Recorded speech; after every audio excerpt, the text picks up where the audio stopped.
성경 낭독하겠습니다. 로마서 10장 4절부터 17절입니다.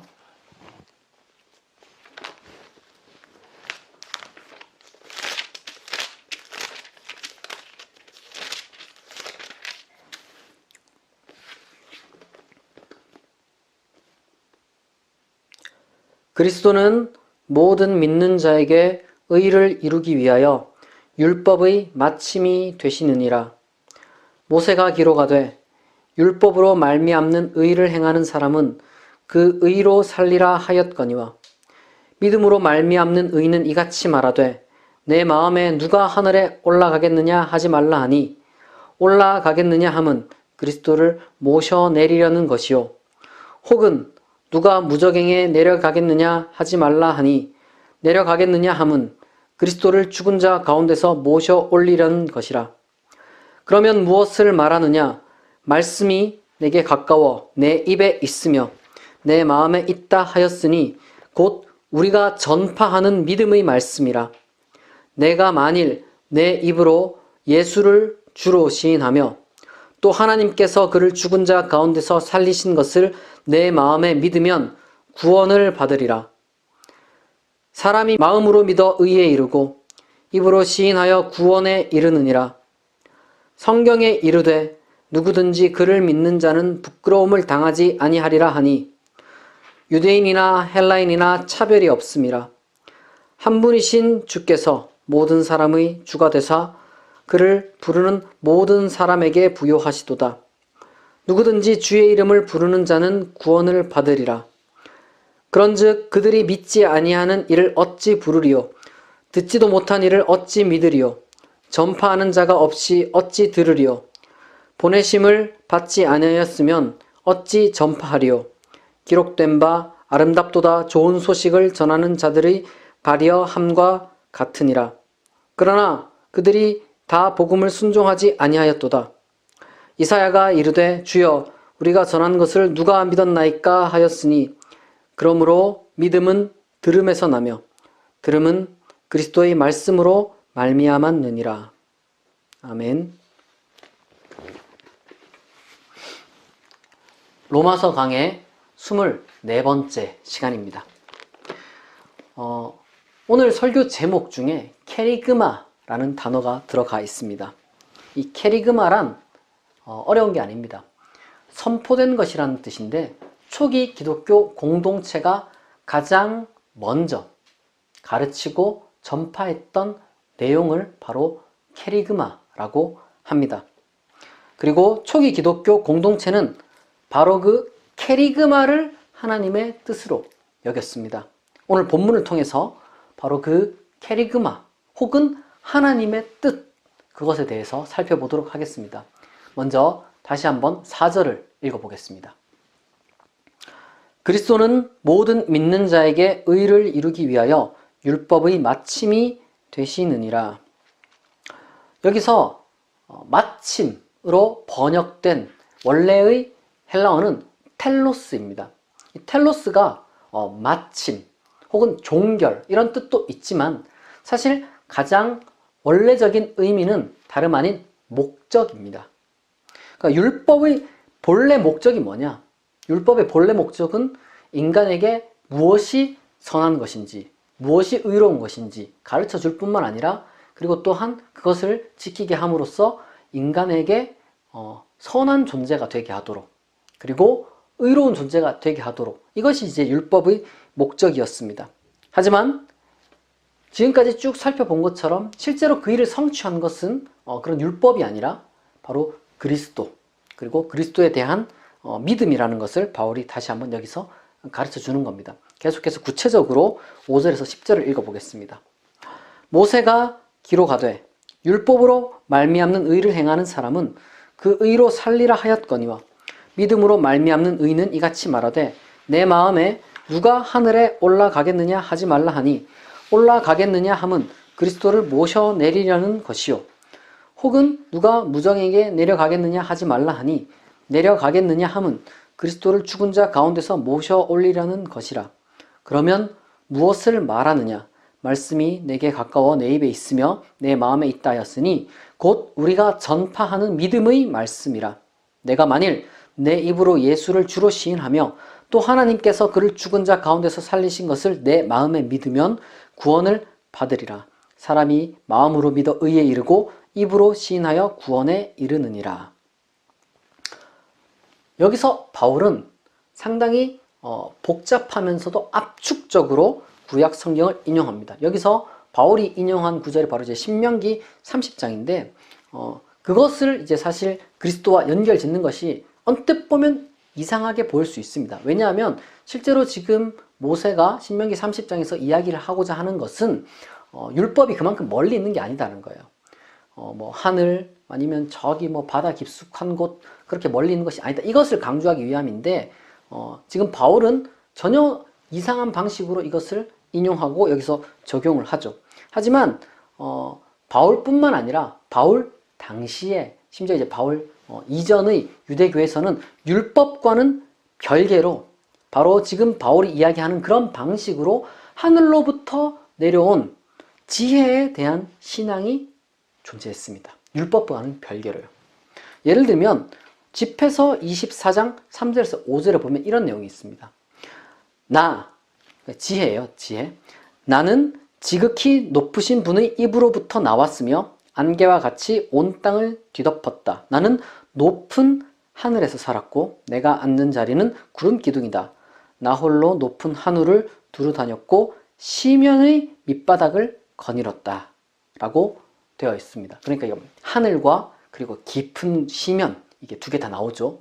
그리고 또한 바룩서 3장 29에서 31절을 보면 누가 하늘에 올라가 지혜를 잡았는가? 누가 지혜를 구름 아래로 끌어내렸는가? 바다를 건너가 지혜를 발견하여 순금을 주고 사온 사람이 누구인가? 지혜의 길을 아는 사람은 하나도 없다. 또한 그 길을 깊이 생각하는 사람도 없다. 하나님만이 지혜를 아시고 그것을 이스라엘에게 주신다. 라고 기록하고 있습니다. 이 지혜, 히브리어로는 호크마, 그리고 그리스어, 헬라어로는 이제 소피아라고 하는데 이 소피아의 실체, 그러니까 소피아가 실체화된 것을 그리스도라고 지금 바울은 여기는 것이죠. 실제로 이 지혜 내지는 소피아에 대한 자의적인 해석에 대해서 사도 바울은 굉장히 경계하고 그러한 경계가 고린도전서에 보면 굉장히 강력하게 나와 있습니다. 바울은 하나님의 지혜 혹은 뭐 하나님의 뜻을 율법이라는 문자 그 자체나 아니면은 인간이 어떤 가지고 있는 자의적인 지혜 거기서 이제 찾는 것을 잘못된 것이라고 생각을 했어요. 진짜 하나님의 뜻은 어디 있느냐? 바로 그리스도에게서 발견된다. 지금 그것을 바울이 이야기를 하는 것입니다. 왜냐하면 바울에게 있어서 그리스도는 하나님이 보내신 분, 그리고 하나님이 살리신 분이기 때문입니다. 바울은 그래서 지금 이 인용과 자기의 해석을 통해서 인간이 하늘에 올라가서 그분을 모셔온 것이 아니고 또한 인간이 무슨 지하세계로 내려가서 죽은 자들 가운데서 이제 그분을 데려온 것 내지는 뭐 살려온 것이 아니라 다름 아닌 하나님이 그 모든 일에 관여하셨으며 따라서 하나님의 뜻이 어디 있느냐? 그러니까 하나님의 뜻 우리가 이렇게 자주 사용하지만 그것을 진짜 발견할 수 있는 길은 다름 아닌 그리스도밖에 없다는 거예요. 오직 그리스도를 통해서만 우리는 하나님의 뜻이라고 감히 입 밖에 낼 수 있다는 겁니다. 바울은 분명 여기서 지금 언급하는 게 이제 성육신과 부활이죠. 하늘에서 내려오고 그 다음에 죽은 자 가운데 살린 이게 성육신과 부활입니다. 그러나 반복해서 로마서에서 강해를 하면서 말씀드렸던 것처럼 지금 바울이 말하고 있는 구체적인 그리스도 사항이 무엇인지 우리는 정확하게 몰라요. 왜냐하면 바울의 모든 편지가 그 쓰인 시점이 우리가 알고 있는 저 4개의 복음서가 기록되기 이전이기도 하고 실제로 바울은 지상의 예수 그리스도 사역에 대해서 아무것도 언급하지 않고 있기 때문입니다. 다르게 말하자면 사실 중요점 혹은 강조점은 어디 있느냐? 사도 바울은 무슨 디테일한 묘사, 성육신 할 때 무슨 일이 어떻게 일어났고, 그리고 예수 그리스도께서 부활할 때 구체적으로 무슨 일이 일어났고, 뭐 이런 어떤 디테일한 사건 묘사에 우리가 집중할 게 아니라 그 일이 왜 일어났느냐, 그 일이 그리고 의미하는 게 뭐냐, 지금 이것을 바라보자. 강조점을 거기에 두는 것입니다. 왜 하나님이 그리스도를 보내고 왜 하나님이 그리스도를 살리셨냐 이거예요. 바로 그것은 하나님의 은혜가 무엇인지 보여주기 위해서. 하나님은 우리를 사랑하신다. 하나님은 우리를 구원하기 원하신다. 그 목적을 우리가 그 그리스도를 통해서 발견한다는 겁니다. 이게 바로 초기 기독교 공동체가 가르친 케리그마의 핵심이었어요. 하나님이 은혜를 베푸셨다는 거. 그러면 그 케리그마 내용이 조금 더 구체적으로 뭐냐? 그게 바로 지금 이 로마서에서 나타나는데 핵심은 두 가지였습니다. 첫째는 그리스도는 주님이시다 라는 것과, 그리고 하나님이 그리스도를 죽은 자 가운데서 살리셨다. 이렇게 두 부분으로 구성되어 있습니다. 근데 중요한 것은 우리가 바로 이 로마서 10장의 이 케리그마와 연결된 이 구절들을 우리가 오해를 했어요. 무슨 말이냐면은 특정 선교단체의 어떤 전도 방식들, 간편한 것들이 있잖아요. 그런 식으로 사람들에게 마치 몇 가지 주문과 같은 것들을 외우게 하면 그 모든 것이 이제 해결된 것처럼 그런 식으로 가르치고 선교 활동을 해왔다는 거예요. 지금 당신 이것 몇 가지 지금 잘 들었죠? 그리고 이것을 좀 믿죠? 자, 나랑 같이 기도합시다. 뭐 이런 식으로 하면 마치 모든 게 해결된 것처럼 그런 식으로 지금까지 너무 많은 교회가, 그리고 특별히 20세기 들어서는 너무 많은 선교단체가 그런 식으로 활동을 해왔다는 거예요.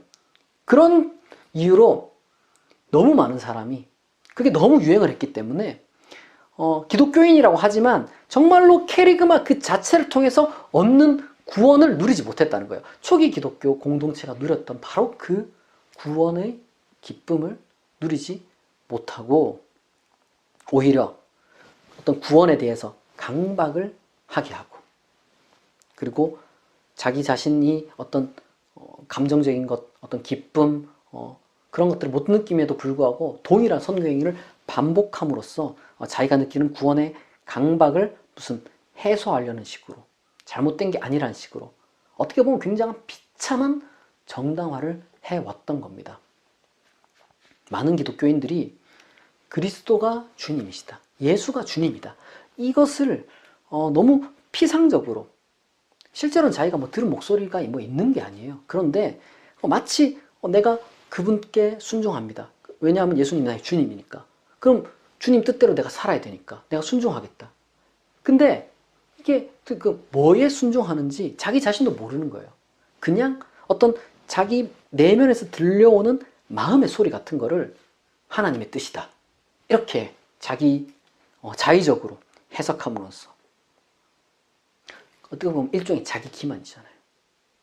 그러면서 난 하나님 뜻대로 살고 있어, 이렇게 지금 생각해 왔다는 거예요. 그러니까 그런 사람들끼리 모이면은 충돌하는 거예요. 왜냐하면 결국에는 다 자기 마음의 소리에 따라서 움직였기 때문에. 그러나 그리스도가 주님이시다, 이 말은 그러한 나의 어떤 심리적인 기만, 교만이죠, 어떻게 보면. 그게 아니라 오히려 주가 되셨다, 그리스도가 이 세상을 다스리는 주가 되셨다는 것을 선언하는 거고, 그것을 믿는 겁니다. 어떻게 이게 가능하냐? 케리그마가 분리된 게 아니에요. 하나님이 그분을 죽은 자 가운데서 살리셨고 그분을 세상의 주로 인정하셨기 때문에 예수 그리스도께서 주가 되셨다, 이게 연결되어 있는 겁니다. 그러니까 그리스도가 주님이시다 라는 케리그마와 하나님이 그리스도를 죽은 자 가운데서 살리셨다 라는 말은 서로 따로 떨어지는 게 아니라 연결되어 있는 거예요. 이러한 케리그마의 연결성을 우리는 다른 신약 부분인, 그러니까 초기 기독교 공동체에서 이제 찬송가로 아마 활용했을 빌립보서 2장에서, 그리스도 찬가라고 불리는 건데 빌립보서 2장에서도 확인할 수 있습니다. 제가 그 부분을 조금 읽어 드릴게요. 그는 근본 하나님의 본체시나 하나님과 동등됨을 취할 것으로 여기지 아니하시고 오히려 자기를 비워 종의 형체를 가지사 사람들과 같이 되셨고 사람의 모양으로 나타나사 자기를 낮추시고 죽기까지 복종하셨으니 곧 십자가에 죽으심이라. 이러므로 하나님이 그를 지극히 높여 모든 이름 위에 뛰어난 이름을 주사 하늘에 있는 자들과 땅에 있는 자들과 땅 아래 있는 자들로 모든 무릎을 예수의 이름에 꿇게 하시고 모든 입으로 예수 그리스도를 주라 시인하여 하나님 아버지께 영광을 돌리게 하셨느니라. 아멘. 빌립보서와 그리고 지금 강의하고 있는 로마서의 그리스도교 신앙을 통해서 우리가 교차적으로 확인할 수 있는 것은 바로 그분의 성육신, 그분이 이제 종의 형체를 가지고 사람이 되셨다는 것, 그 성육신은 바로 하나님의 뜻에 부합한 삶의 어떤 출발이었다는 것이고, 그리고 그분이 죽기까지 순종했다는 것은 세상의 어떤 상황에서도 굴하지 않고 끝까지 하나님의 뜻에 맞게 살았다는 것, 실천했다는 것을 의미하고, 마침내 부활이 의미하는 것은 바로 하나님께서 세상으로부터 혹은 그리스도께서 세상을 이겼다라는 것을 지금 보여주고 있는 겁니다. 말하자면 모든 것이 그리스도를 통해서 하나님의 뜻이 드러난다 이거예요. 하나님이 보내셨고, 근데 온 것도 아버지의 뜻에 따라서 낮은 곳으로 오신 것이고, 그 삶 전체가 세상의 그 모든 유혹과 핍박과 풍파 속에서 심지어 죽기까지도 그 어떤 폭력과 유혹도 그분이 하나님의 뜻에 따라 사는 것을 막지 못했다는 거야. 꺾지 못했다는 거야. 부활했다는 건 뭐냐? 이제는 그분의 뜻을 꺾을 수 있는 게 아무것도 없다는 게 증명된 거죠. 하나님의 뜻에 완전하게 부합한 삶을 사셨고, 그러니까 이 세상을 이기신 분이고 이 세상을 이제는 다스리는 권세를 하나님이 그분에게 주신 거예요. 하나님의 뜻을 온전히 펼칠 수 있는 분이시기 때문에.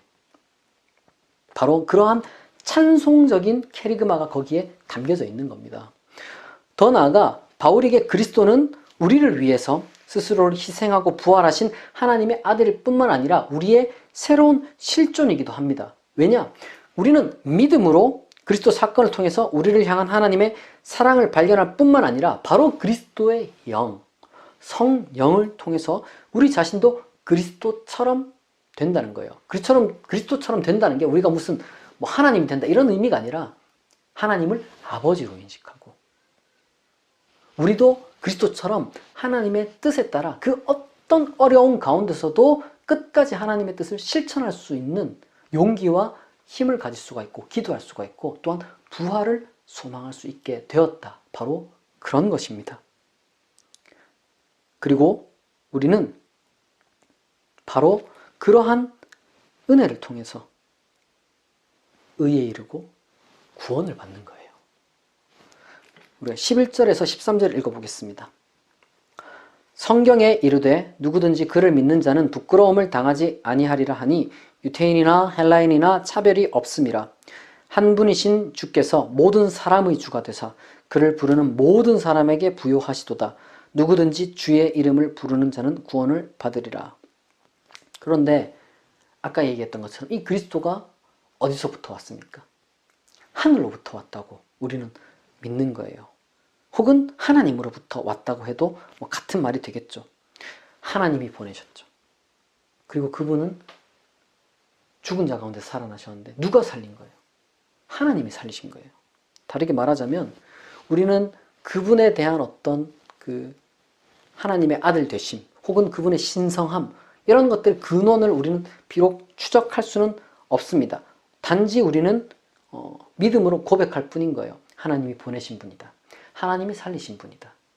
그리고 동시에 우리가 추적할 수 없는 그리스도라는 그러한 믿음의 고백은 우리에게 또다시 무엇을 불러일으키느냐? 우리의 겸손함 그리고 감사를 확인하게 되는 것입니다.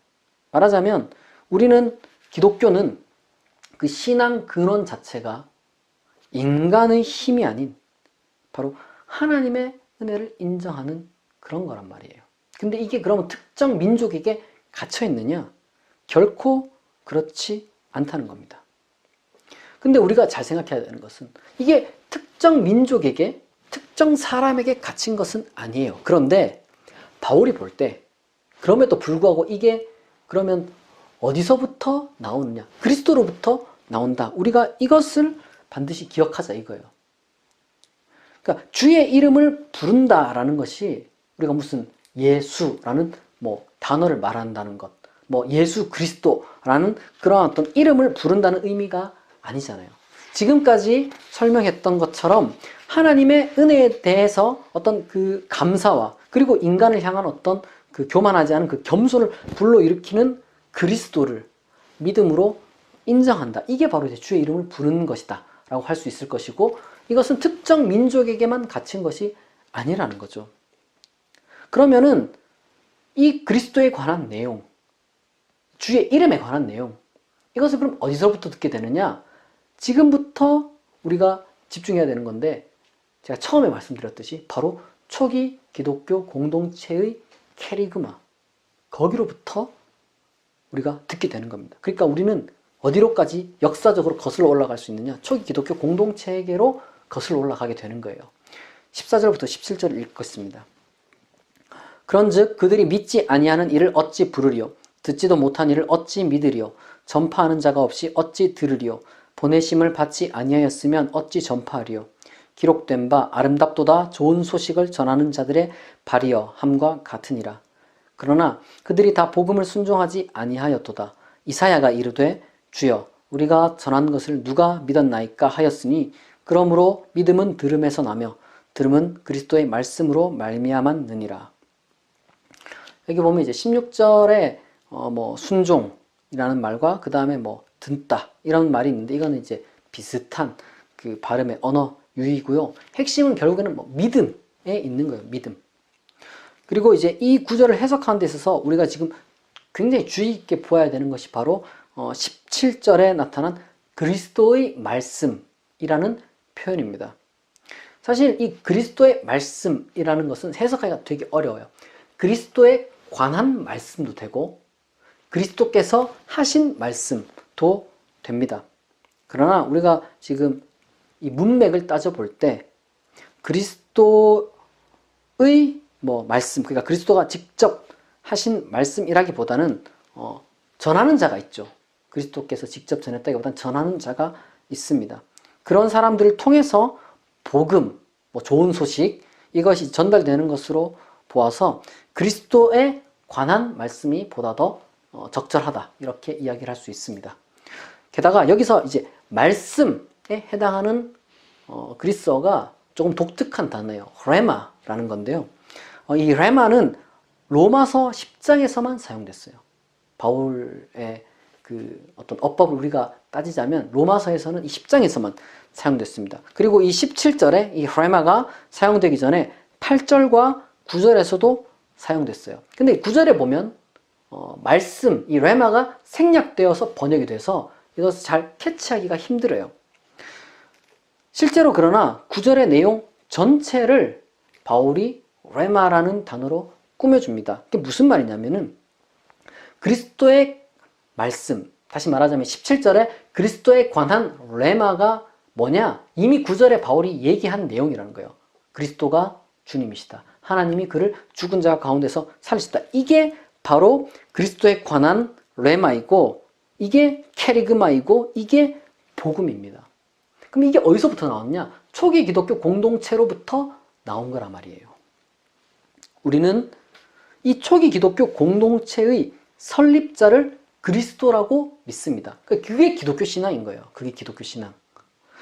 초기 기독교 공동체를 세우신 분이 그리스도다. 이것은 초기 기독교 공동체가 가지고 있었던 공동의식이기도 했어요. 그리고 그리스도는 또한 어디로부터 왔습니까? 하나님으로부터 왔다. 그들이 믿었죠. 그러니까 그러한 믿음은 당연히 우리가 역사적으로 입증할 수 있는 게 아니에요. 그러나 우리의 모든 기독교 신앙이 이런 식으로 초기 기독교 공동체와 연결되어 있고 하나님과 연결되어 있는 거예요. 그리스도와 연결되어 있는 것이고, 이러한 기독론적인 신앙이 없이는 우리는 초기 기독교 공동체, 그리고 그들의 캐리그마, 그리고 거기에 기초한 어떤 신약 성경, 이런 것들을 신앙을 위해서 다룰 수가 없어요. 그냥 연구는 할 수 있겠죠. 역사적으로 뭐 기독교 역사 추적하고 신약 문헌 뭐 그리스어 분석하고 그 다음에 그 뒷 배경인 뭐 철학, 역사, 뭐 종교 신화 다 분석할 수 있겠지만 그게 신앙을 위해서 그렇게 할 수는 없습니다. 신앙을 위해서는 오히려 또 다른 측면으로 우리가 접근해야 되는 거예요. 우리가 말하자면 하나님의 뜻을 우리가 알고 싶어요.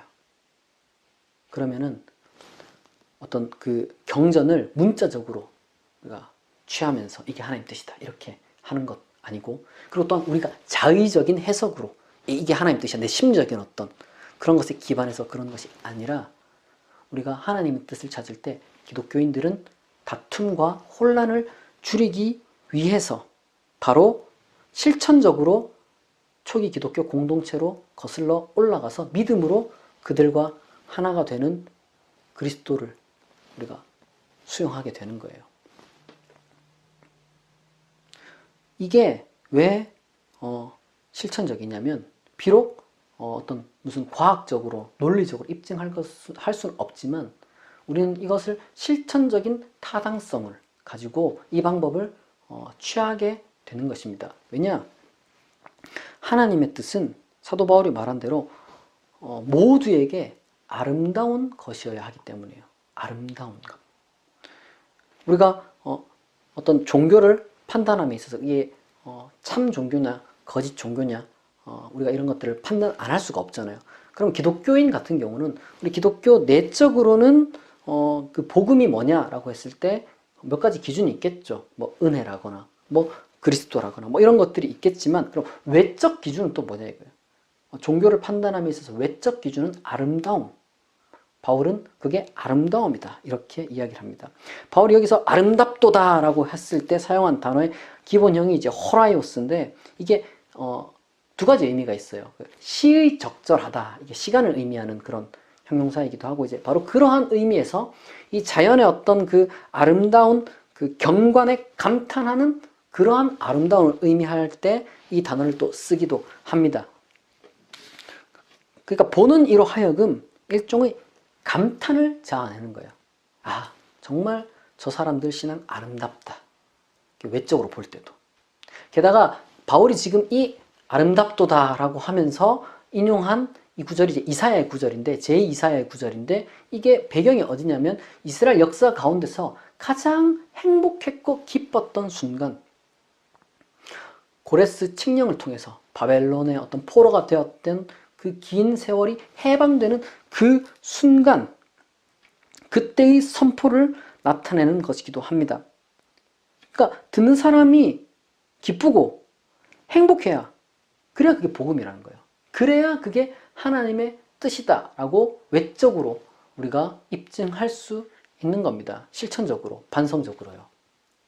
말하자면 초기 기독교의 캐리그마는 어떤 것이었느냐?